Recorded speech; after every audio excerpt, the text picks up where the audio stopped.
clarinet and saxophone, as well as the director of bands here at Casper College. Those of you joining us at home tonight, welcome. Those of you joining us here, welcome.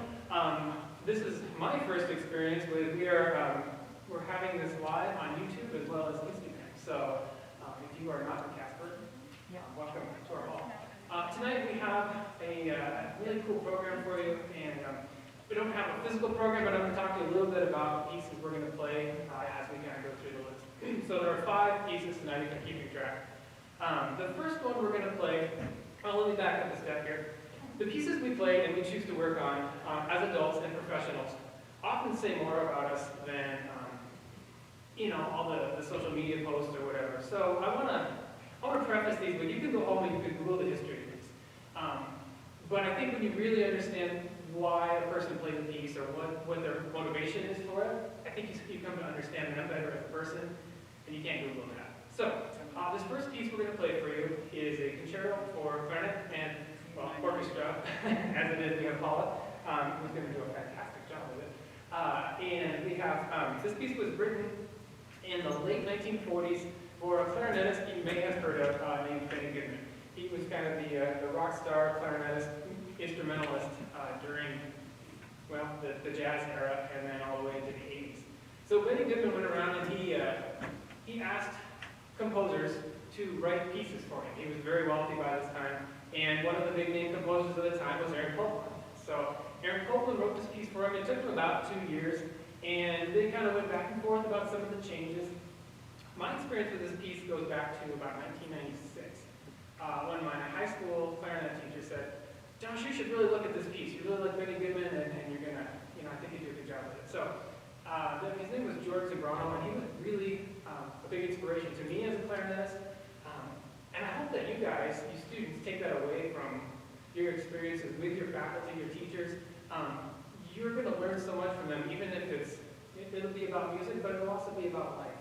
And George was very laid back, and he would listen to this piece in the car as he drove. He had about a 20-minute commute. He'd listen to this piece in the car as he drove to work every morning.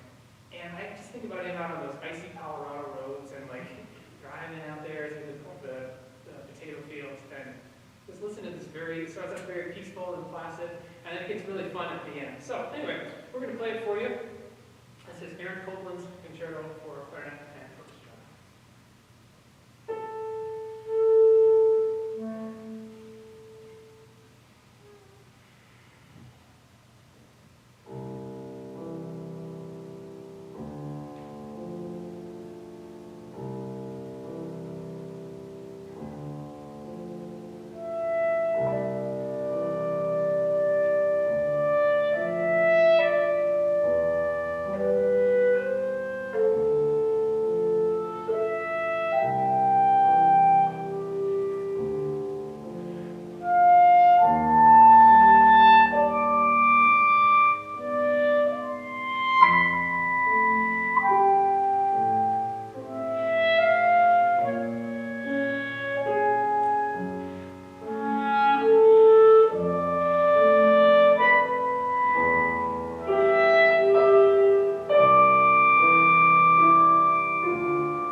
unusual situation in the world of clarinet.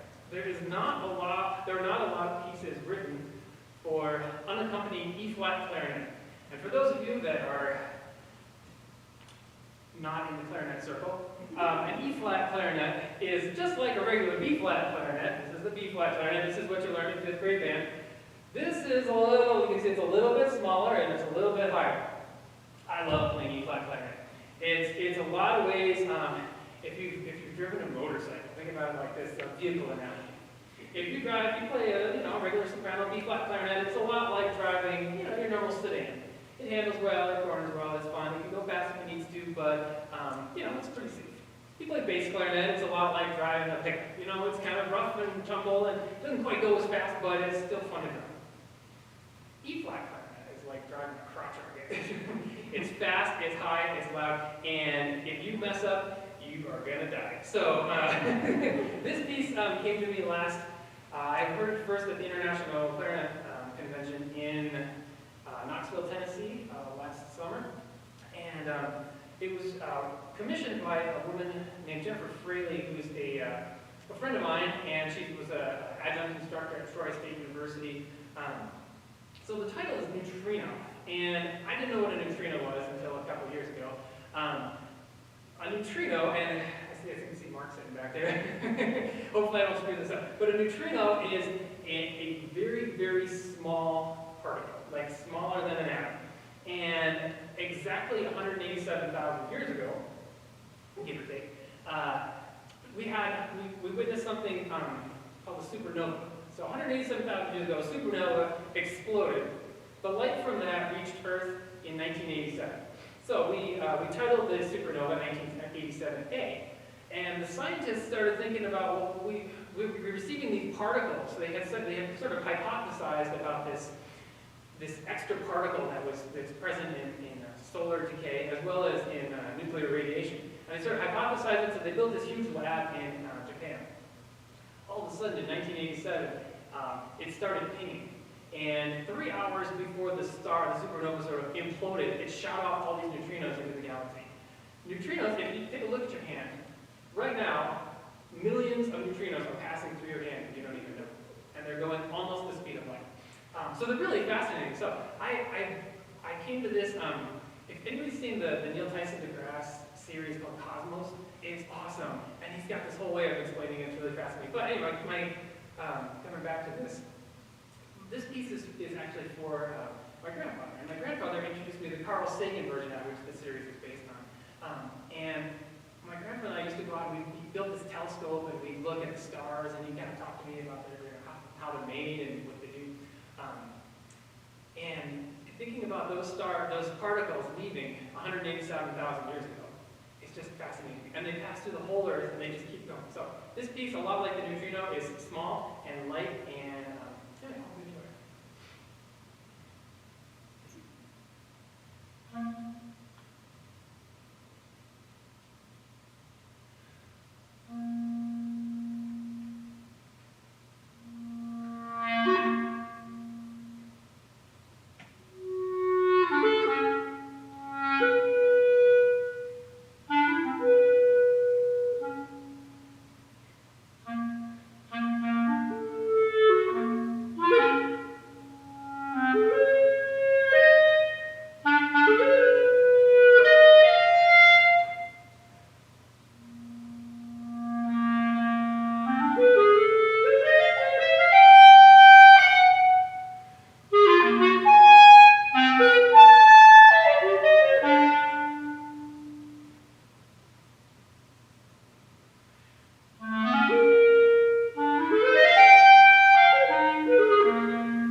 was written during World War II.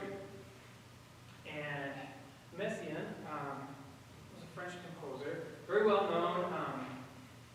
He had a love for birds. Well, during World War II, he served in the French army, and he was captured by the German soldiers and German troops and taken to a prisoner of war camp. On the train ride to the camp, he met a clarinetist. When he got to the camp, he met a cellist and a violist. He was a pianist. And he got that. He was already somewhat of a composer before he was drafted into the French army. But he got this idea. He wanted to write a piece for the prisoners to play and to enjoy. And so he did this piece, from which it's come to, is called Quartet for the End of Time. And the End of Time, he was also a devout Christian, and that reference comes from the book of Revelation, where they talk about at the end the seventh angel will come down and there will be no more time. And so that's the end of time. And part of that is the sadness that comes with the end of time. But from Messiaen's perspective, he also saw the light and the joy that came from that. And I think this piece is particularly poignant now, when we have so many people that are suffering, and it's a different time than we know. And I want us to try to, if we can, as a whole, I'll take this assignment home, students, but focus on the things that are going right, and the making music with your friends, and the bringing the light to the darkness that could have otherwise been, the prisoner of war camp. The first performance, by the way, had 400 people in it, and most of them were guards and other prisoners. Anyway, bring the light to your performances and to the work that you're doing, and share that with others, so it's kind of contagious. So I hope you enjoy. This is the third movement from the Quartet for the End of Time, called The Abyss of the Birds.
up in southern Colorado.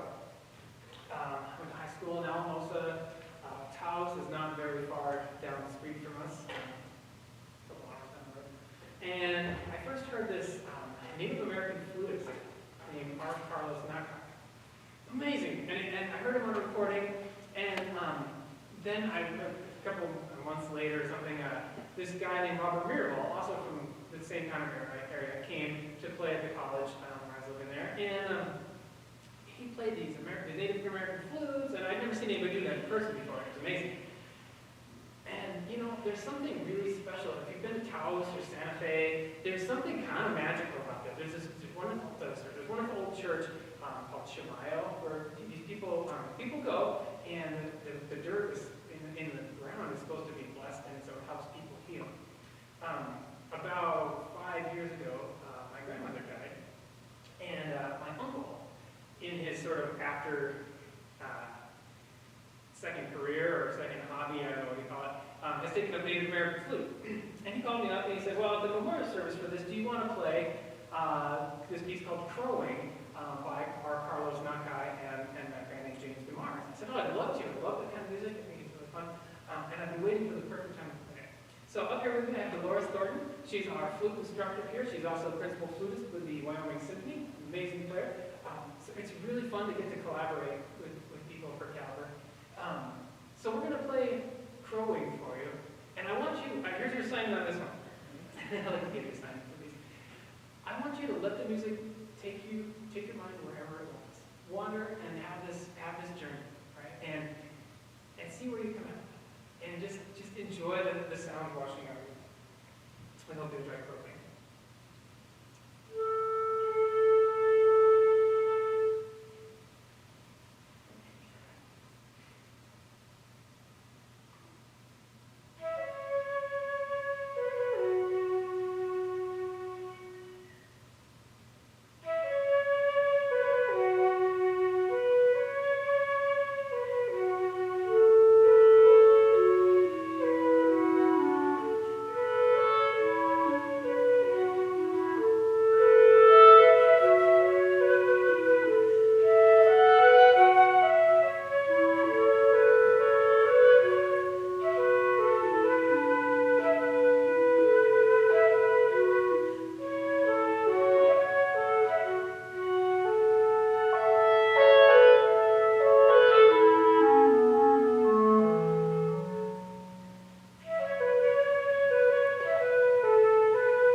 And at the Paris Conservatory, sort of as a final exam for their instrumentalists, they have the Solo de Concours. And so in 1974, Jean Francais was commissioned to write this piece. Francais is he's a very prolific composer. He had over 200 compositions to his name, operas, movie scores, some concertos. One of the more notable concertos he has is a concerto for accordion. So we always, in the music book, kind of make fun of accordion majors, but it's actually really hard, and so yeah, good for them for playing it. This piece is dedicated to his grandson. His grandson's name is Oliver, or Olivier, and throughout the piece, you'll hear the little theme he plays. He writes the Olivier theme. Olivier, that's the theme, and it says it right over the top of the beginning there. And so Oliver is kind of your, well, I don't know, I'm very new to being a dad, so I can't speak for all parents, but he's a very typical young boy, and he's got lots of energy, and he's always kind of bouncing around, and then he takes snaps. And that's kind of what life is like at our house. And this little boy is portrayed in the 6 variations of this theme and variations by Jean Francais. So anyway, we hope you enjoy. This is the last piece we're going to play for you tonight. Thank you for coming and watching online, and we look forward to doing this again very soon.